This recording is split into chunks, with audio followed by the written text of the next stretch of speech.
Hey everyone, welcome to PunkCast. My name is William Maxwell. I'm a student of Web3 and the owner of Punk3932. Cryptopunks are 10,000 uniquely generated characters stored permanently on the Ethereum blockchain. No punk is the same. This is a show dedicated to celebrating the punks behind the punk. My hope for this podcast is that we capture the essence of the punk culture, elevate the brand and the individual behind the punk. One last thing. Projects discussed on the show is not financial advice. Crypto and NFTs are a volatile and risky asset class. Please always do your own research. Other than that, let's go. Hi everyone, and welcome back to another episode of PunkCast. Today we have a brilliant artist, Punk3932. She's a 3 Atty with green eyeshadow, hot lipstick, and extremely rare bright pink hair with a hat. He's an artist from the Netherlands, focusing on the Japanese word ma and creator of Estates and MidnightBreeze. Please welcome to the show, Dutchtide.eth. Dutch, welcome. Thank you. I'm doing great. I was doing art earlier, and now I'm here gonna have a cool conversation with you. So I was looking forward to it, and I think having a punks podcast is very cool, because I think a lot of punks have something to have good stories to tell and a lot of experience under their belt. So I'm happy to be here. Thank you. Absolutely. And great to sort of have you.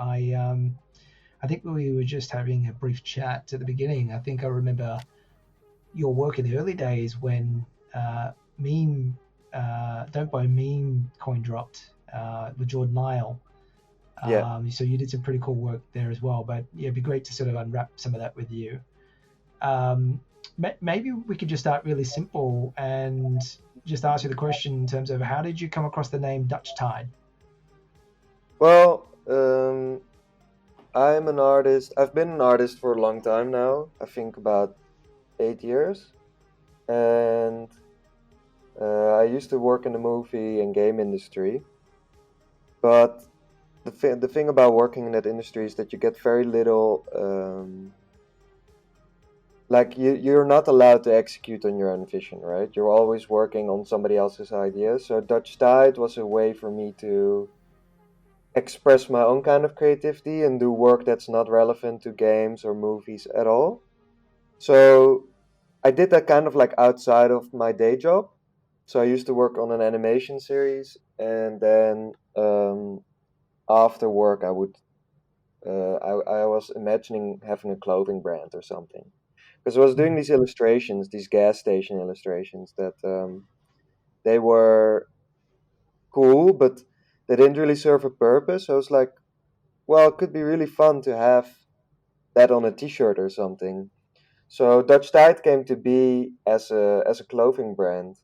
And the name itself came from the tide, because I live in a coastal village here in the Netherlands. So I'm often at the beach, and I kind of live with that lifestyle. And so the tide has a specific meaning for me, and I'm Dutch, so I combined those two, and it sounded great. It felt great. It felt like a good brand name, like something that sticks. It's easy. So yeah, that's how it came to be. And I just carried that over when I started doing work in Web3. Like that yeah, was a natural thing for me. Plus, it's a good alias, I think. Yeah, So definitely. It's unique and definitely catchworthy. So cool. And so maybe you could take us back a little bit. I think you spoke a little about your background there, but why don't you take us right back to the beginning in terms of how you got started and I guess your journey into Web3 and NFTs. yeah, so I studied game art in Amsterdam at the Media College, and it gave me a lot of foundations for the art I'm doing today. So the thing is, when you are in the film and game industry, right, you can't do everything. You have to specialize. In order to get a job, you need to specialize. So I specialized in concept art, which is do you know what concept art is? No, would you like to explain that? Yeah, so concept art's essentially it's artists that create the conceptual foundation of a movie or game. So before a movie or game goes in production, especially in the sci-fi or fantasy genre, as well as like in games, everything needs to be designed and thought of before it actually gets created. Because if you, for example, hire a 3D modeler and you tell him to create a boat, they need some sort of guidance on what that boat's going to look like. Especially, I don't know if you're a gamer, but imagine Lord of the Rings. You can't put a speedboat in that world, right? Mm. But if you tell 3D modeler to build a boat, the chance is there that they will build a speedboat in Lord of the Rings. So what do is they hire a bunch of concept artists that are going to define every aspect of said world. And this includes locations, characters, clothes, props, foliage, anything you can imagine. We create some sort of guide that gives the conceptual foundation. Often can be atmospheric pieces, like that give a feeling. It can be turnaround, so the front view and the back view of a character and all its clothes and accessories, etc. So that was kind of like my background. And it's very like the art is very production focused, so you don't really get to express yourself, right? Like it's rarely really focused on an emotion. Mm. So, you know, having that outlet as Dutch Tide was really nice. Like a lot of my pieces there did not really have a focus or like a purpose. They were purely there to help you feel something. Mm. And in Web3, I noticed that when I joined, that was really a thing that wasn't happening much. So I joined in September 2020, and that was like a wave of artists joining at the time.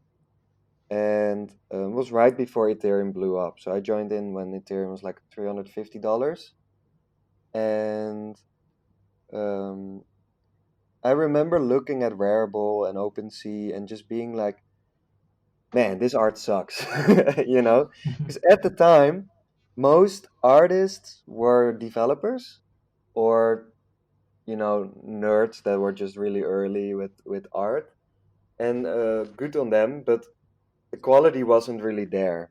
I'm not saying that the quality is there today, because if I look on OpenSea and I look at the top 100, I think half of the projects there, art wise, shouldn't be there. Um, but I mean, okay, they are there. But so there was a big opportunity there, I think, to stand out.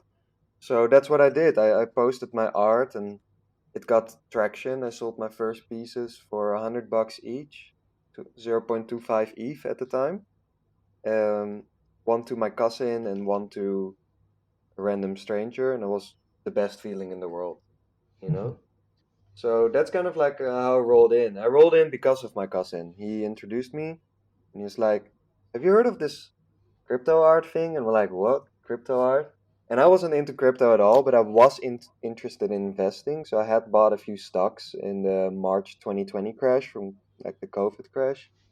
So I did feel like I wanted to participate in growing um, my money, so to say. So it really was like everything was just aligning, you know. So yeah, it was super awesome, and yeah, I started Tide Estates at the time. I sold those the first apartments, the Futurist series it was, and they were just like little cubicles, and they were like essentially proof of concept. Like they proved the idea that I had, and yeah, Don't Buy Meme came not much later. I think a few months later. Did the Hong Kong homage thing, which is essentially just like preserving the traditional Hong Kong on the blockchain. So yeah, it was crazy times, man. 2020, 2021 were insane, to be honest. Yeah, That was a pretty exciting time when you came in. I came in roughly around the same time. I do remember when ETH was sort of circa 300, 3 to 400, and DeFi summer was there, and then sort of the yeah. slow transition into NFTs. But maybe just unwrap that a little bit as well. So when your cousin was talking to you about Ethereum and NFTs, like what was your initial reaction to it, and at what point did you sort of say, "This is I actually understand this digital assets and NFTs actually makes a lot of sense," and for you to sort of Well, for me, start it pursuing? made sense almost immediately, to be honest, because I'm a gamer, and in games, you buy digital objects with real money, like loot boxes are a real thing. I'm from 1995, so I grew up with like internet as well, and like most kids that grew up in like late 80s, beginning 90s, I grew up with internet a lot. So we Mm. played a lot of games like Habbo Hotel, RuneScape, Club Penguin and shit. And in those games, you bought stuff with real money. So I was what, 7 or 8 when I did that already, right? I bought a virtual object with real money at that age, and that made sense to me back then. Like I thought that was cool and fun, and it's those games that also I think are really is an inspiration for a lot of people in the space currently. So when my cousin introduced me to crypto art, I first had to understand the concept of the blockchain. So I didn't understand what the blockchain was, right? So at the time there was not that much resources, but OpenSea released the NFT Bible, and Wearable had an FAQ on their website. And so I just devoured that stuff, and there were so many terms I did not understand, like ERC 721 and ERC 1155, and um, gas, and so I had to figure that out as I went. But yeah, it was really really fun. But what really clicked for me, because you asked, well, like, how did it make sense to you? Well, I released my art, and I bought. Some people bought my artwork. So my cousin bought an artwork of mine in a random stranger. So I made $200, 0.5 ETH in total. And I was like, well, if I want to really understand, I should probably buy something, right? So I bought a Harrison First token. I don't know if you know Harrison First, but he joined as an artist at the same time. And his NFT was connected to an actual token. So yeah, that was my first NFT. And I got 100 first tokens with it, which I thought was fun. And I bought a bunch of other things. I bought 3 crypto cubes for $60 each. I don't know if you know crypto cubes, but their floor is like 10 ETH now, I think. Let me check that. Mm. Um, yeah, they were awesome. I remember looking into Han. He released 254 at the time. Yeah, the floor is 12 ETH. And I remember looking at them and thinking, these are cool because you can directly use them in a 3D space. They were the first 3D collectible that can be used in the metaverse. So I was like, these are dope. Like they're cubes and they're generated. Like generative art was also something that blew my mind Mm. because in traditional world, there's no reason to have generative art. Like you can generate 10,000 pieces, but maybe 7 people will see it, and they will only see the few that they have the patience for to click through. But Mm. in crypto, there's a big audience of people that are genuinely interested in each individual piece, which is mind blowing to me. Mm. So seeing Han create those crypto cubes, that was really cool. Having an understanding that they have rarity. When I bought them, I didn't even know they had rarity. I just looked at them and chose the ones I thought looked pretty and cool. So yeah, I sold those for 30 ETH at the time in one go, which was super cool, and it allowed me to buy my current punk. So Mm. yeah, I know I Nice. go over a lot of things there, but whatever. No, it's fascinating. I'm looking at the crypto cubes now. It looks like a really interesting project. I must admit I haven't come across this before. So this was in October 2020. So that was still very early. Like, do you know much about the artist like Han Crypto? Like, Yeah, Han. So Han is also a big CryptoPunk. Actually, he has a zombie, or I think he recently sold it, but he had a zombie punk, and I'm sure he has another punk right now. He's quite often in the Discord chat. But mm, yeah, he goes way back. We started at the same time, and he he somehow managed to create these 3D cubes that are generative and super dope looking. So and when you buy them, you get the download file, right? So you could a lot of people put them in Decentraland and CryptoVoxels, etc. So yeah, I Oh, think they're very really cool. cool. Very Unfortunately, I cool. sold them without wanting to, because I Mm, had listed them, but I didn't realize I had. mm, So yeah, that was a bit of a shame. But I mean, it allowed me to buy the punk. So mm, yeah, and he has been doing like regular releases on Nifty Gateway in collaboration with artists. So mm, he asked me a few times, but I'm just too swamped, unfortunately, to really commit to it. I mm. would love to, but I just can't. It's a shame. But Yeah, that's awesome. yeah, And you said your first NFT was Harrison first. Like, what was that? Like, is it? well, Harrison was like, in my opinion, one of the first true musicians on crypto. So his all his NFTs are music centric. So he's a musician. He is a pretty big artist on Spotify from the States. He lives in Sweden, and we did a few collaborations together because we reached out to each other and it just clicked. And he made some really cool artworks. My first auction was with him. I released a United States piece. It was a 1-1, and we did a manual auction on Rarible. So Mm, we had this space in Decentraland. I invited a bunch of OGs and people. I think we had like 40 people there at some point, and you could live bid on the piece. And Mother Arts came in and he bid 5 ETH at the time. So that was $1,300, I remember, which is crazy, mm, insane. Me, that's Harrison cool. split it 50-50 as well at the time. So yeah, That's cool. So, how did you meet Harrison? Was it just online and decided to collaborate? yeah, it was on Twitter. I don't know. I think on Instagram he reached out to me or I reached out to him, but there was just something about him that was really interesting to me. So he made the soundtrack for that artwork. It's called what's it called again? Modern Home? No. Shit, that's long ago.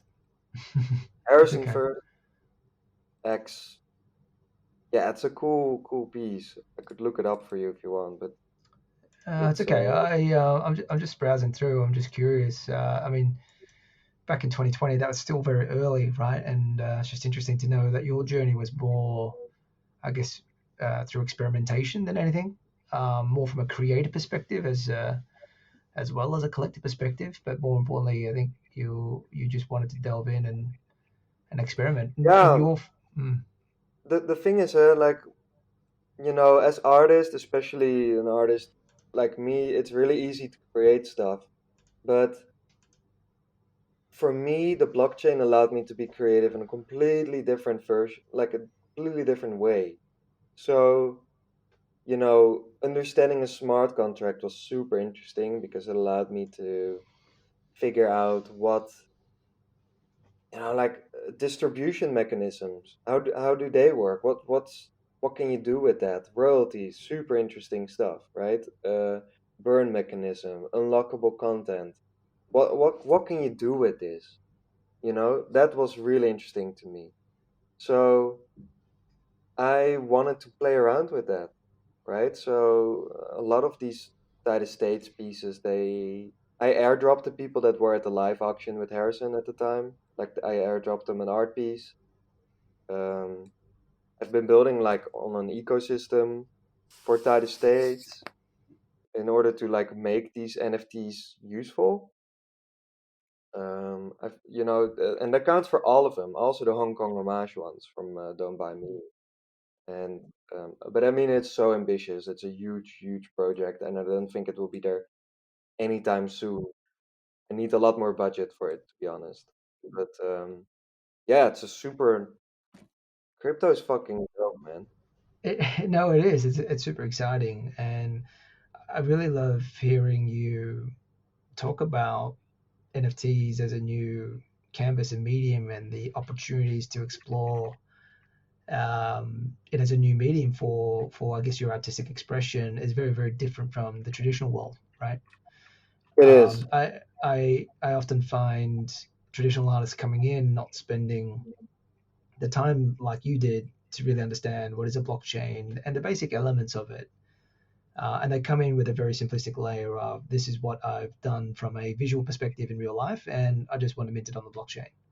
You guys can deal Well, with the and rest. that's the And thing, right? Like, I think a lot of artists, they came in because they could make money.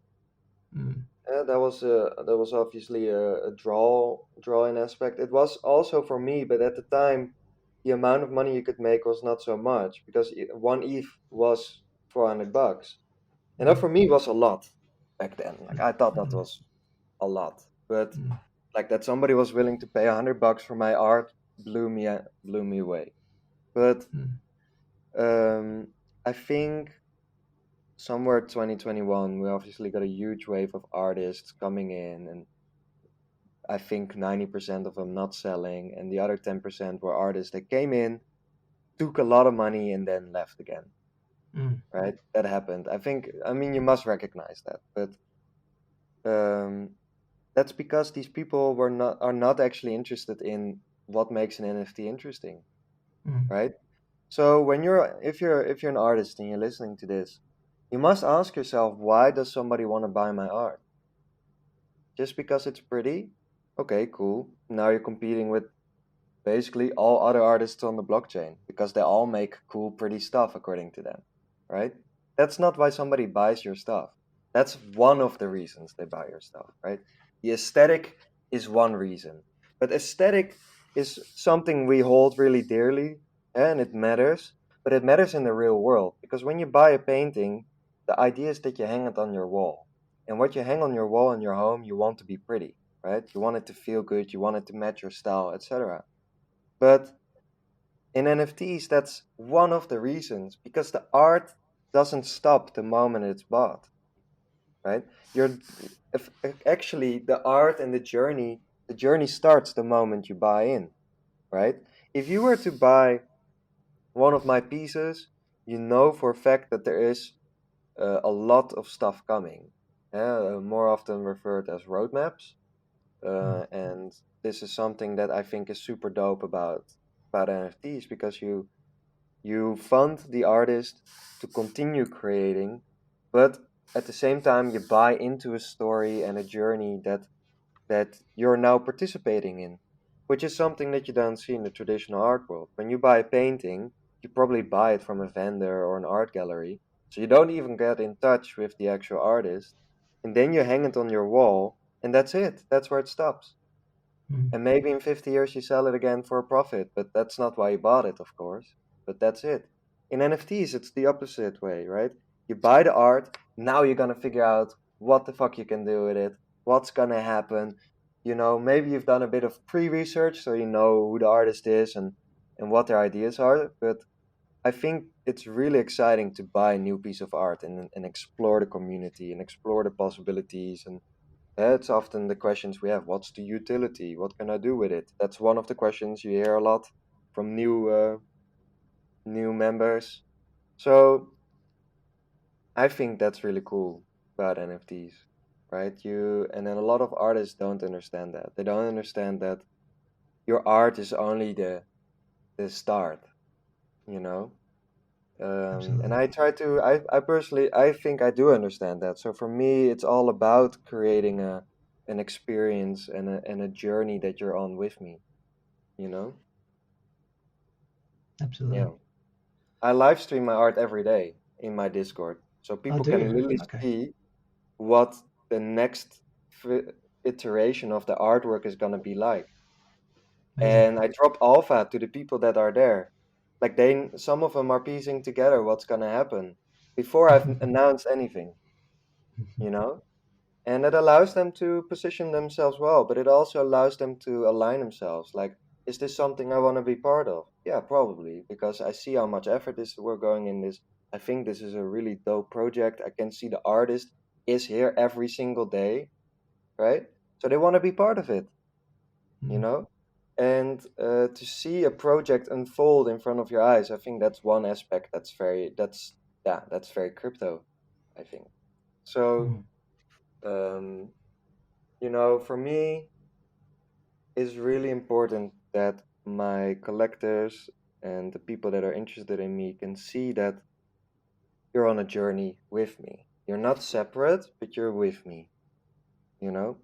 And that, therefore, also for me, crypto art is really about the art. Speculation comes second. That sounds very stupid for a lot of people, but because they're like, duh, it's about the money. And you can see it now with the space. We're treating it as securities slash commodities. That's not the right way to go about it, you know? I don't want, when we go look at Blur, cool marketplace, but the reality is we're completely detached from everything that makes it art. It's really just speculation and trading. How do you think a government will look at this? They're not going to say that NFTs are art ever if they see that. They'll be like, this is just trading, man. This is no different than buying coffee that you're never going to drink, right? So Absolutely. and in that case, thanks guys.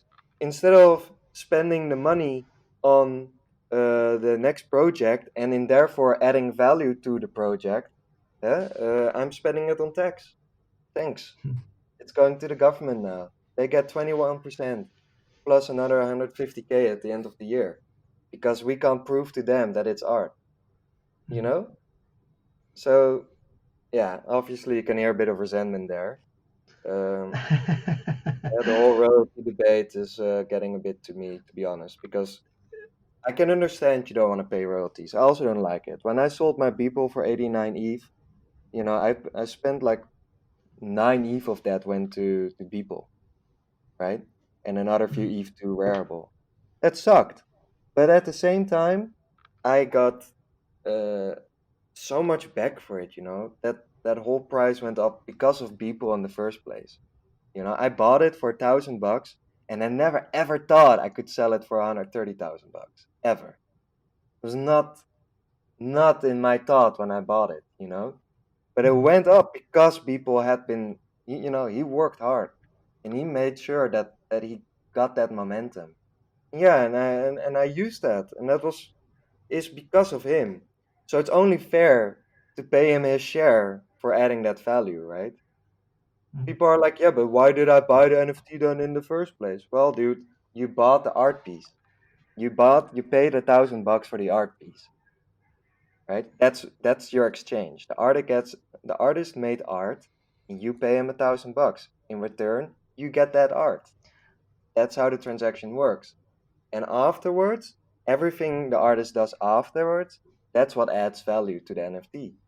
But people don't see that as much. They don't. They don't realize that their bags are pumping because shit's happening. It's not like they're individually raising the floor price, right?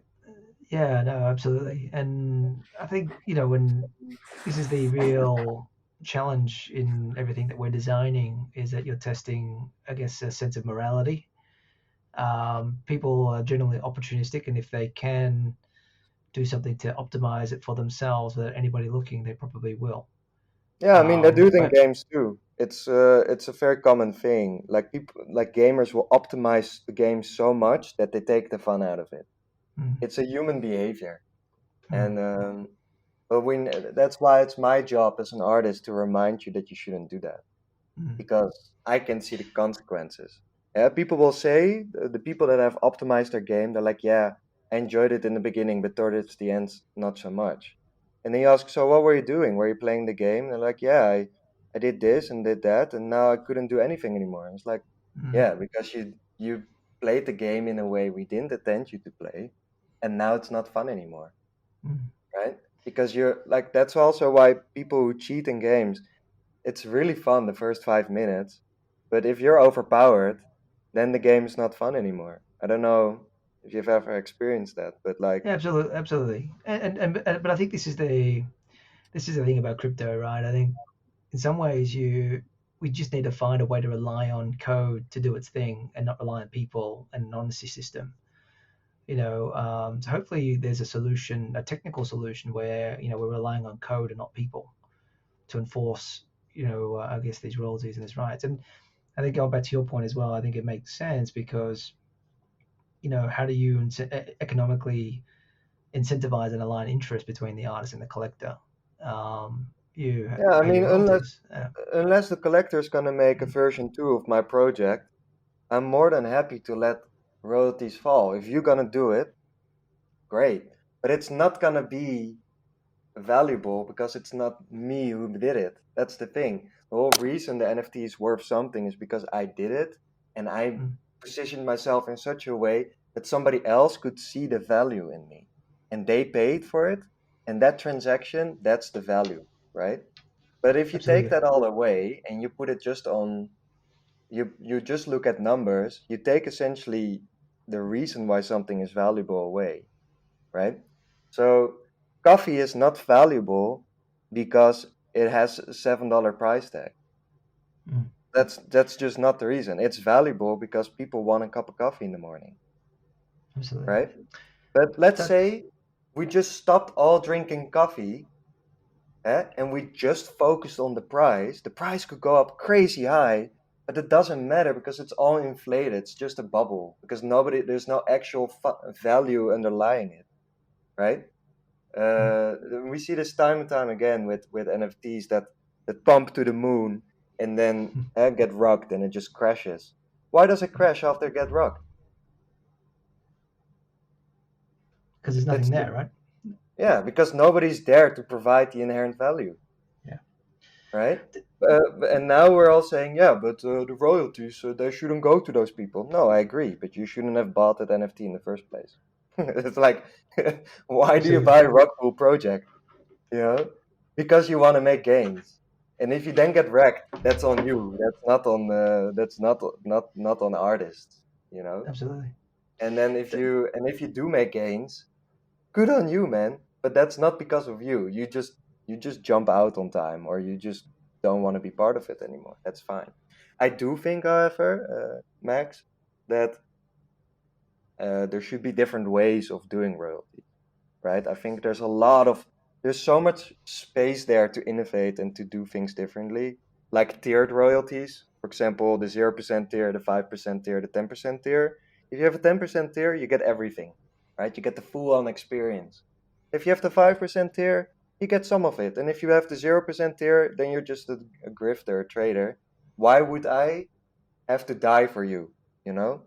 Because I'm showing up every single day. I'm working really, really hard to put this project on the map, to add value to the community, to the art, do everything by playing the game just right. And I haven't had a holiday in 2 years, man. Like I've been working 2 years straight.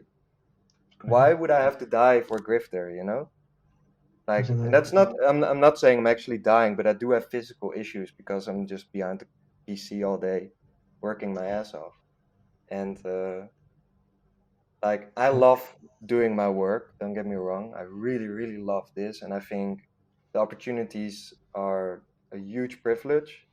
And the position I'm in is a huge privilege. You know, like, you and I are punks, man. We're mega privileged people. But Mm, the reality is, I don't want to kill my body for people that don't want to pay me $20. Yeah, yeah. I hear you. it's just that's it. So, no, I understood Dutch, and I think there's a lot of narrative around that too. And it'd be interesting to see what solutions come out of it. I don't think that the trajectory that we're on at the moment is sustainable for both the artists and the collectors. Yeah, But I just want to go back a little bit. yeah, yeah, In terms of artists, we spoke about. I guess there's a fair bit of friction for traditional artists to come into Web3 as an NFT artist. I mean, what sort of advice would you give to them as they're sort of starting out and looking into a career in Web3? well, it's fun because I didn't ask me anything on Reddit the other day, and uh, the most asked question was, how do you sell, right? How do you start? Well, the start is understanding the space first and foremost, right? You need to understand why people buy something and why they sell something.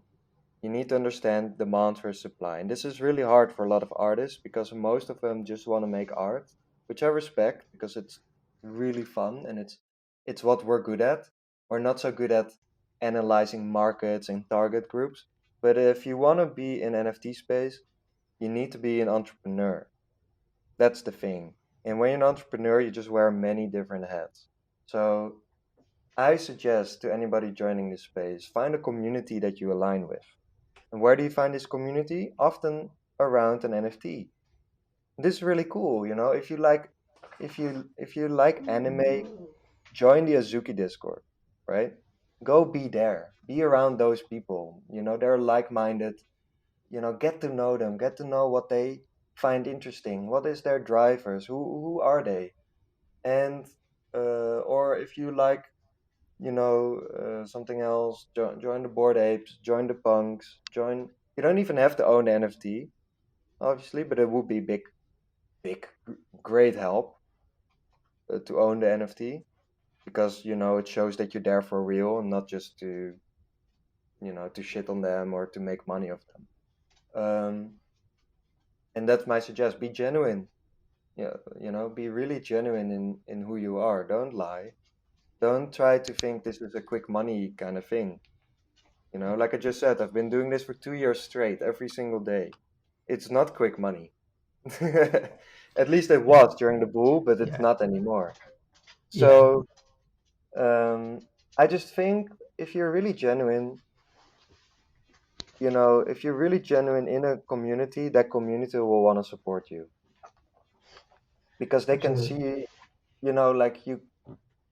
I see it in my own community. I have like 15 people that come in every day, and they're people that genuinely want to be there and they genuinely want to be part of the journey and really genuinely care about me and my well-being. And it's those people that I make the art for, you know? Mm. It's those people that I want to win. I want them to win. I want them to make so much money they don't know what to do with it. I would love that for them to happen to them, you know?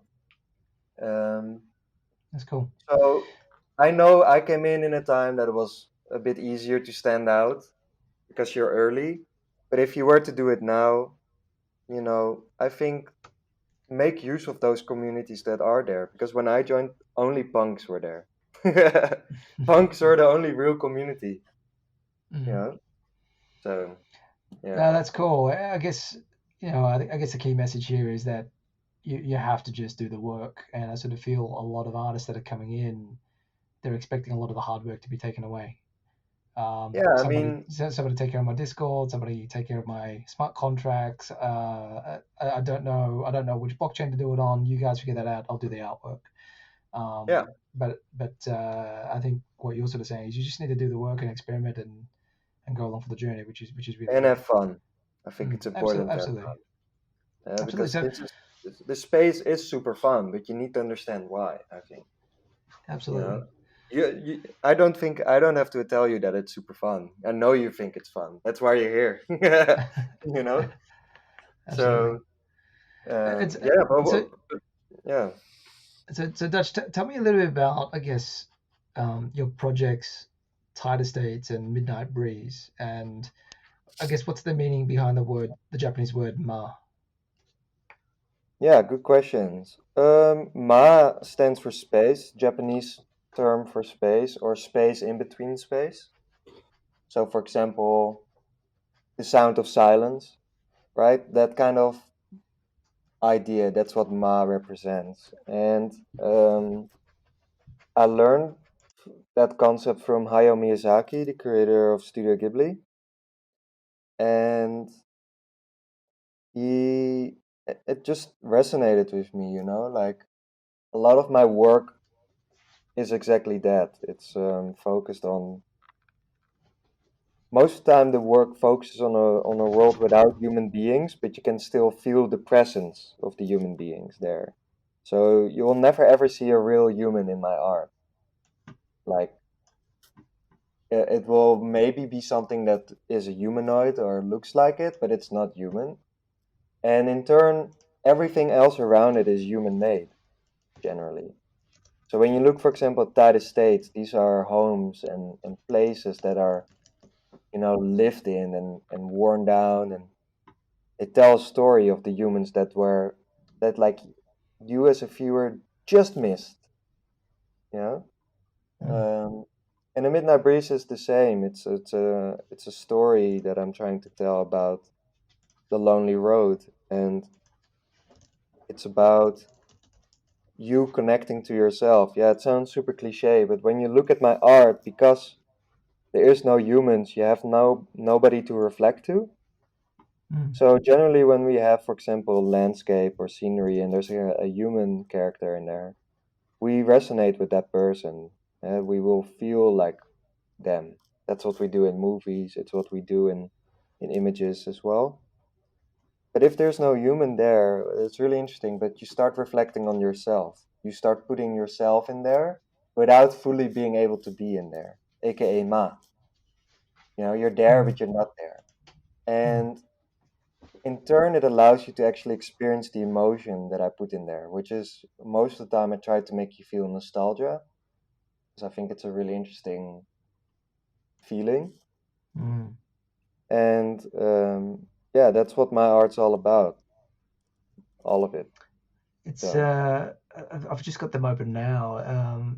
They're really beautiful pieces, and that does give appreciate it. you Thank that sense of serenity and nostalgia in I guess the color palettes that you use, and I guess just the Asian influence behind it as well. Maybe I can ask you that. I mean, obviously you're Dutch, but why have you gone with sort of an Asian sort of influence and theme across your work? Well, historically speaking, the Netherlands and Japan have always had a connection. The Dutch were the only country that were allowed to trade with the Japanese during for a very long time during the 1800s. And there was a lot of cultural influence, vice versa. So a lot of like the Japanese have very different way of doing art, most famously ukiyo-e, a very flat style, so to say. The Japanese they paint very flat. Um, it's only after um, the Dutch and other European countries started showing that things like perspective, color, and light were a thing that they started implementing it as well. So as you go through the 1800s, you can see that towards the end of the 1800s, Japanese people are implementing perspective, color, light, composition, etc. But at the beginning of the 1800s, it's very flat, but beautiful art regardless. And so I do kind of the same thing in my art. I mix and match that exact style. So my art has often a lot of depth, but at the same time, it can feel kind of flat because I cut it up in layers, very clear layers as well. I don't know which art piece you're looking at, but I generally have a foreground, midground, and background, but I try Mm. to make it feel as if they're almost on the same plane, Mm. you know? And from a technique wise perspective, that's where there's a lot of overlap or like a true combination between the two art influences. Mm. And then also, I went to Japan in 2016. My girlfriend took me there. I was not interested in Japan at all. I didn't watch anime. I didn't know anything about the country. I went there because she paid for it. And I was there and it absolutely blew me away. I don't think I've ever been so impressed with another country before. And everything spoke to me, and the experience was really surreal because nobody speaks English, everything is in Japanese, so you can't read anything, but you're looking at everything. So like, I don't know if you have that, but you can be on the train and you see a sign and you immediately read it, right? Mm. Like you read it and you understand it. You do the same in Japan. You're on the tram and you're looking, and but you don't understand. You can't actually read it. I have no clue what those signs say, but they're saying something, and it's super interesting. Mm. And they constantly pushed me out of my comfort zone. Like I was constantly looking at everything I could see, absorbing it all. Architecture in Japan is super interesting. Like it's completely different from it is from here in the Netherlands. The people are, I think everything is just opposite almost. And that left such an impact on me that after that I took a really deep dive into Japan and everything surrounding it. And yeah, I think I take all that as that, yeah, that just really inspired me, and it's at the core of my work now. So Amazing. yeah.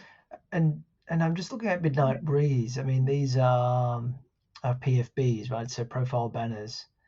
Yeah. Why have you, I guess, from your point of view, why have you decided to use banners as your, I guess, your canvas for your MidnightBreeze drop? Well, I like to call it more generative landscapes, because Mm, that's what it really is. And yeah, the utility is a wallpaper or a banner, right? But mm, it's really a landscape. And um, I saw a few things. First of all, I saw that generative art's really cool because you get to do a lot of different things. Um, it seemed like a challenge that I was up for. But at the same time, I could see there was a market. You have PvPs, and if you click on a profile, there's almost always a banner space. And I felt like, I could utilize that because you cannot put a landscape in a profile picture. It's not interesting, but it is in a in a banner kind of form. So abs- yeah, it felt for me like, all right, I have a simple use case for people, and now I get to actually practice generative art in my subject matter, aka landscape. That's what I'm good at, architecture, landscapes. That's my forte. Beautiful. Um, yeah, so that's how it came to be, and I really enjoyed it. Painting a landscape, I can tell you, is very, very, very different than painting a character. It requires a lot more time and a lot more expertise in a lot of ways. Um, and that's not to say that profile pictures are worthless or shit, not at all. But it's just very different. And mixing and matching architecture with color, light, perspective, composition on a full-on canvas, it's a real challenge. It's also the reason you don't see that many, you know? And the ones that do, they have a hard time nailing it. So, but there are a couple really, really beautiful banner projects out there that I think are amazing, and you know, they they're really honorable for the profile banner space. So, Awesome. And just a side question, I noticed mhm. the total supply of MidnightBreeze is 6969. Funny number.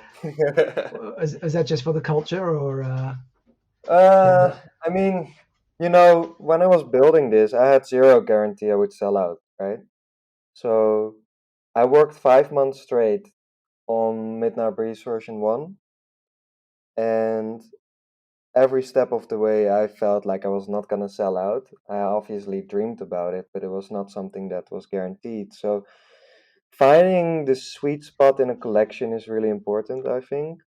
So 6969 is fun because it feels like it's 6,000, but it's actually closer to 7,000 pieces. So from a marketing side, that makes more sense. But yeah, also for the culture, 69 is a funny haha number, and I think people can appreciate that. absolutely. Yeah. The min price was And also 0.069 ETH. oh, perfect. So Yeah. I'm just, floor price is holding up really, really well, right? Given we're sort of in a bear Yeah, we market, call them but stable breeze. stable, So stable, stable breeze. yeah, and that's because I'm showing up every day. So selling is the potential of missing out, but also, like, yeah, I mean, I think we're not a rock project, so there's no reason to sell, I think. Awesome. Yeah. And so Dutch, let's talk a little bit about your CryptoPunk journey. Yes. Um, what was, I guess, your process of learning about CryptoPunks and then ultimately you purchasing a CryptoPunk? How did that all come about? Well, that's a good question. I really like that question actually because I when I joined, I saw a punk sell for $66,000, and that blew me away, dude. Like I was like, what the actual fuck? Why would somebody buy a punk for? Why would somebody buy a pixel art piece for that price? I did not understand. And so after a while, I figured out this is what conviction looked like. Right? These were people that were saying to the world, I believe in NFTs. Because at the time when you said NFT, people were like, what? You know? So spending 66K on something that nobody actually recognizes other than a few thousand people, that's that's batshit insane. But you can only do that if you truly believe in the world. And so to me, CryptoPunks, they resembled that. They resembled I believe in NFTs. And CryptoPunks were those kind of people. They were people that were either early or that they bought recently, but they were people that believed in NFTs. And I really like that. So the moment I made enough money from Don't Buy Meme, I bought, oh no, from that Beeple sale that I did, I got 89 ETH and I bought my first punk. And what's really fun? Somebody said, I think sports people are gonna join the space in the future, so this punk is really cool and she's really clean. I was like, all right, dope. I'll get it. It was 25 ETH. I remember talking to my girlfriend. I was like, this is a down payment on a house that I'm putting in a pixel art project. And she's like, okay, if you want to do that. And then I did it, and I loved the punk. That was, I still love that punk. I still miss her to this day. She was dope. Why And don't you describe your first punk, what it was, and who it ultimately got sold to? I think that's an interesting story. yeah, so what was her number again? I forgot. Oh yeah, 1302. 1302. Yeah. Um, she was she had orange glasses and a headband, so she was a very sportsy type, and just a very clean look to her. I think that just matched. I made at some point and I added her so she popped a little bit more. The browns, the orange, and the blue white really popped out of it. I might have to. I can send Mm. it to you here on Twitter No, if you want. I've got it. I've got it open. So 1302. Yeah, She's but got it's a not the head. same. It's not the same as how I rocked her on my profile. If you look on The Twitter, different I one. send it to you. But Okay, yeah, let me have a I look. put like a light pink background behind her, which was just a perfect color contrast, and she's just such a beauty. But yeah, I only had her for a short while, like not long at all, because Alexis Ohanian, the founder of Reddit, started joining the space, and he started collecting headband girls that looked like Serena Williams. And yeah, he bought mine for 85 ETH, and Amazing. that was crazy. Suddenly got that was huge amount of work, like a huge amount of money for me. No, So it is. It's amazing. yeah, And Serena's an absolute champion, and yeah, it's interesting to sort of see that provenance and that lineage, and you're part of, I guess, Serena's yeah. history now That's too, right? now Which is really cool. it's a great story, right? I think it's so cool. Like I messaged Alexis, and he's like he was super happy about it. He Yeah, and the punk just brought me so much. Like I think it's because I was also part of the punks community that I got the success with MidnightBreeze that I did. Because I gave whitelist to all punks, and they were part of the iteration process, and I showed it to them, and I listened to them and their advice, and they're so supportive. Like a real community of builders and innovators, and yeah, I love that. Before I launched, I did like I don't know, like 20 different profile pictures, all with midnight breezes behind them, all punks. Mm. Mm. So each punk got their own, like I customized all their they're punks and they rocked it for a little bit. It was really cool, and yeah, they loved it, and I loved it too. But so the thing is I sold my punk, right, and I was already working on MidnightBreeze, and then I was punkless, and I felt so bare. So two things happened. One was I had suddenly a lot of money. I think it was like 350,000 bucks. Mm-hmm. That was crazy, and I didn't know what to do with it. You know, I wasn't gonna buy a house. I wasn't gonna do anything with it. But it was also just sitting there. It was not growing, in my opinion. So shortly after, I sold an X copy for 12 ETH, and I sold the three crypto cubes for 10 ETH each. So that gave me like 40 ETH in total, and then plus the 85 ETH. That was just enough to buy the pink hair queen I have now, and that was 119 ETH at the time, 400 something thousand dollars. It's crazy. And I remember seeing her near the floor, pink hair near the floor. I was like, what the hell? Why would a pink hair be near the floor? You know? Because rarity wise alone, pink hair is something else. But also, I had never really seen pink hairs because there's only two other pink hairs on Twitter that are actively wrapping their profile picture. So it was like, whoa, this is a punk I haven't really seen before. And it really stands out from the rest, I think. Especially if you go scroll through the floor, a pink hair really stands out because it's the Absolutely. only pink object in the entire catalog. So yeah, I was super surprised to see the pink hair there, and I bought her, and it was super awesome. Was back in the punk space, which I really loved because yeah, So I think the two that come to mind is I think NFT Stats is rocking one, and I think Claire Silver is also rocking one. yeah, she was the Um, OG. yeah, so there's like a 95 in the collections is super rare and highly sought after. Yeah, But and one of them is gone, I think. what do you So mean? well, we have one punk that made punk stats, I think, Hmm. and on there you can see which punks are lost or destroyed or whatever. Ah, And okay, got it. one of the pink hairs is It's gone. yeah, is gone. So there's only Yeah, 84 of them. crazy. It was also really awesome punk that definitely sort of pops out. But just just out of curiosity, why did of all the punks you could have chosen besides Rarity, I mean, why did this one uh, speak out to you the most during that point in time? Like, what were you sort of looking for? Did you spend a lot of time looking at traits, or did you just was it sort of love at first sight?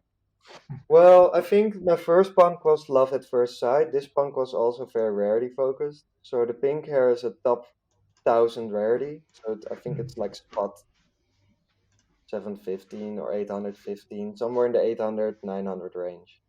mm, And, or maybe a bit lower. I don't remember. So that stood out to me. It was like, the floor at the time, dude, was 100 ETH.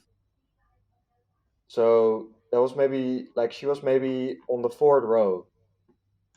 And so everything else were just floor punks.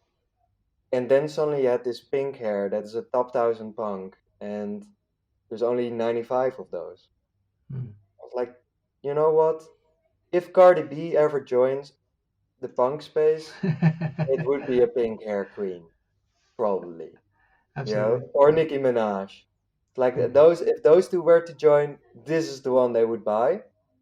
And obviously the rarity and the unique side of it. Like it's a really well branding punk, I think. Like it stands out. absolutely. So like it's me, Claire, and NFT stats. So yeah. And Dutch, like, one of the other punks that I had on the podcast recently was a punk called OMZ. I'm not sure if you've heard of him, but he's a pretty big collector and is probably one of the purest art collectors that I've sort of come across.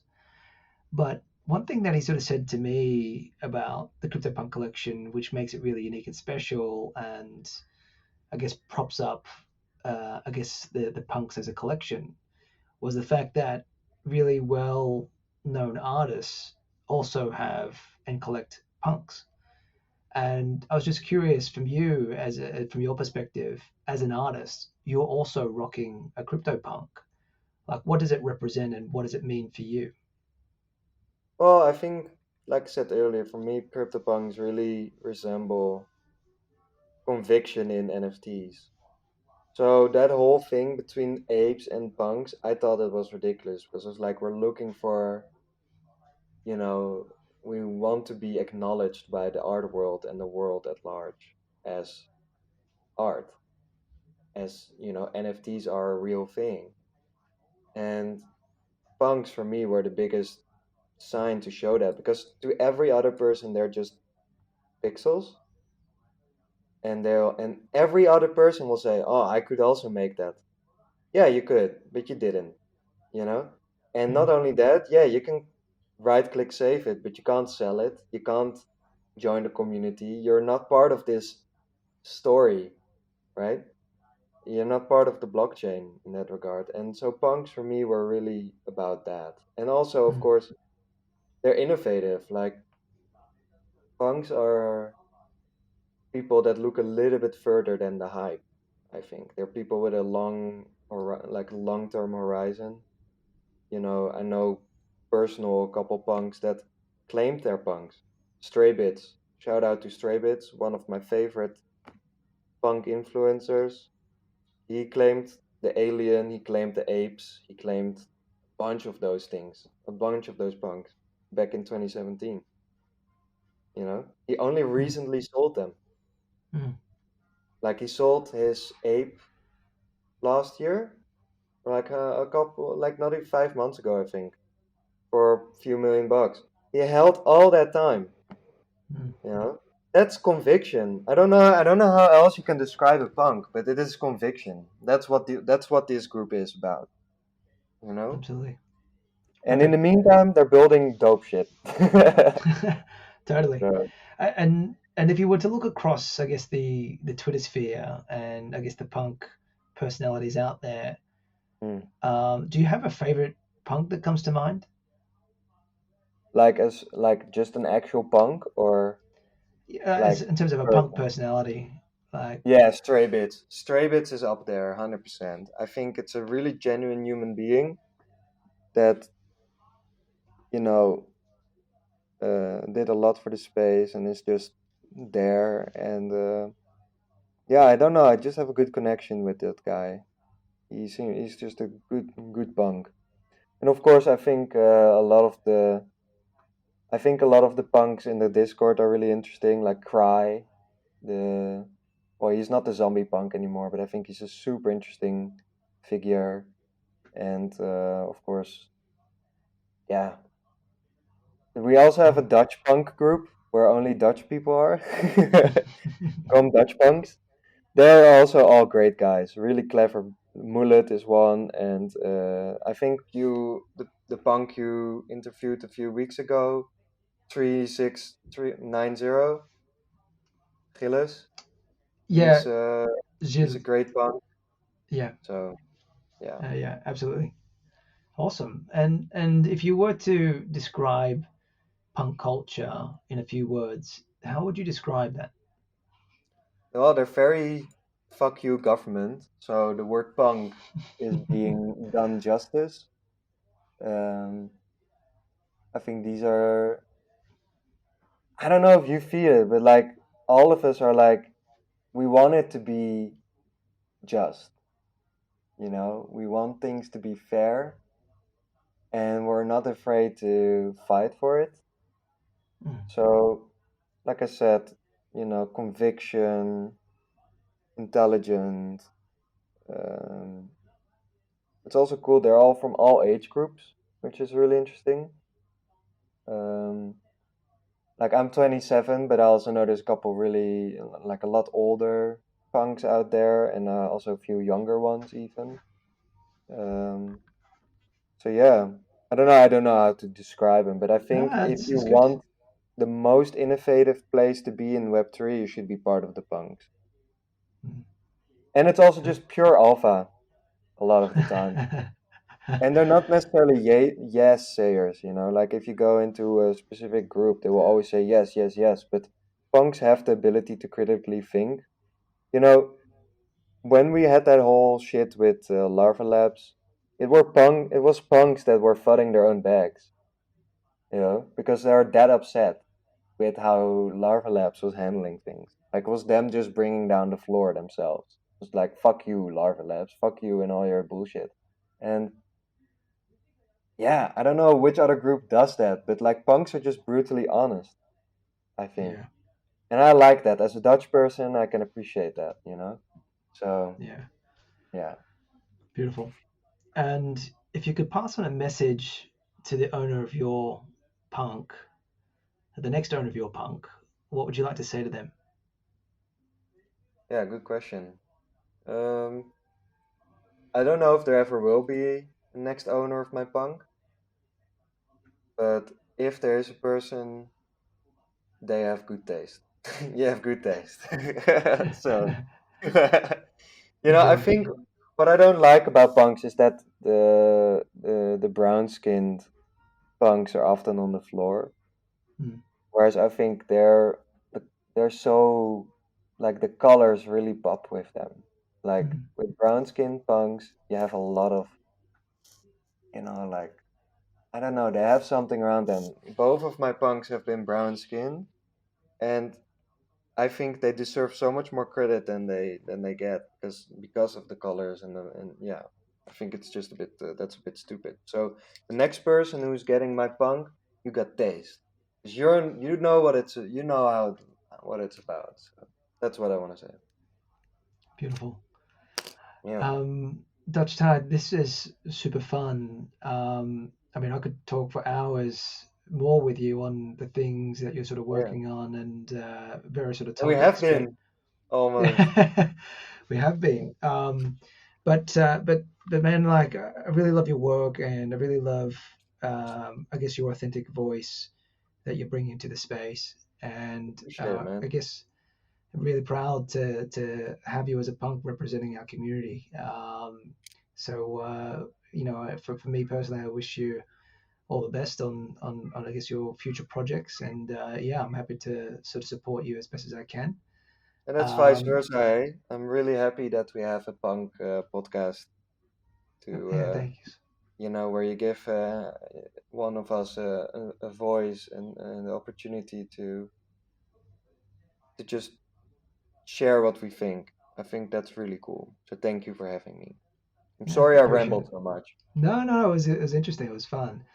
Yeah. But I guess from your side, any closing comments, anything in general, and I guess you know just how can people find you and connect with you if they need to. Find me on on Twitter at Dutchtide. Actually, just everywhere at Dutchtide. Anything else that is written as Dutchtide but with a one or a zero or whatever, that's a scam. Don't go to them. Just Dutchtide and you'll find me. So, and of course, buy Breeze if you like vibes and art, and pay your royalties. Do it. You'll, it will be better in the end. You can miss your $20 if you're willing to speculate for that much money. You can miss a little bit of money, right? It's not a problem.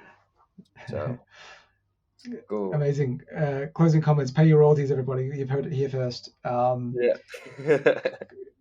Cool, Dutch. That was a really fun time chatting with you. And guys, this has been a wrap for another week of Punkcast, and we'll be back next week with another episode. Until then, bye for now. Adios, adios.